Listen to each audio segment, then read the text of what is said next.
السلام علیکم ورحمۃ اللہ وبرکاتہ۔ محترم ناظرین کرام، امید ہے بخیر ہوں گے، اللہ آپ کو خیر و عافیت سے رکھے۔ ناظرین، آج ہم بات کریں گے دعا قبول کرنے کا آسان ترین نسخہ۔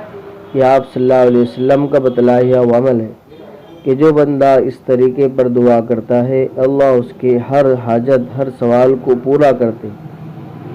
بندہ جو سوال کرتا ہے، اللہ کہتے ہیں میں نے تیرا کام پورا کر دیا ہے۔ یہ چھوٹا سا عمل ہے، مختصر سا، اپنے حاجت کو پورا کروانے کا، اور یہ اللہ کے رسول صلی اللہ علیہ وسلم کا بتایا ہوا عمل ہے۔ یا آپ صلی اللہ علیہ وسلم نے حضرت ام سلیم رضی اللہ عنہا حضور صلی اللہ علیہ وسلم کی خدمت اقدس میں حاضر ہوئی، عرض کہ یا رسول اللہ، مجھے ایسے کلمات سکھلا دیجئے جن سے میں اللہ سے دعا مانگوں۔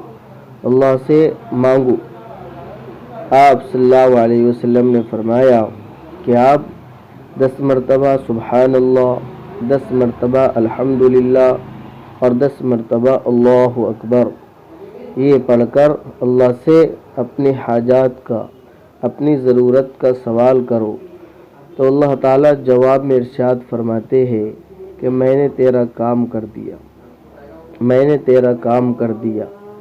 یہ دعا قبول کروانے کا آسان ترین عمل ہے، چھوٹا سا عمل ہے، اور اللہ ہی دعا کو قبول کرنے والے ہیں، اللہ ہی حاجتوں کو پورا کرنے والے ہیں کہ الدعاء مخ العبادہ، دعا عبادت کا مغز ہے، اور دعا خود عبادت بھی ہے۔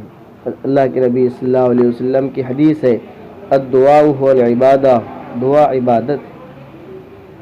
تو اس وجہ سے ہم اگر ان کلمات کے ذریعے سے جو آپ صلی اللہ علیہ وسلم نے حضرت ام سلیم رضی اللہ عنہا کو بتلائے ہیں کہ 10 مرتبہ سبحان اللہ، 10 مرتبہ الحمدللہ، 10 مرتبہ اللہ اکبر پڑھ کر ہم اللہ سے اپنی ہر سوال اور ہر حاجت مانگے تو اللہ رب العزت ضرور ہمیں عطا فرماتے ہیں۔ اس وجہ سے ہم یہ عمل کو ہم ضرور کرنے والے بنیں۔ السلام علیکم ورحمۃ اللہ وبرکاتہ۔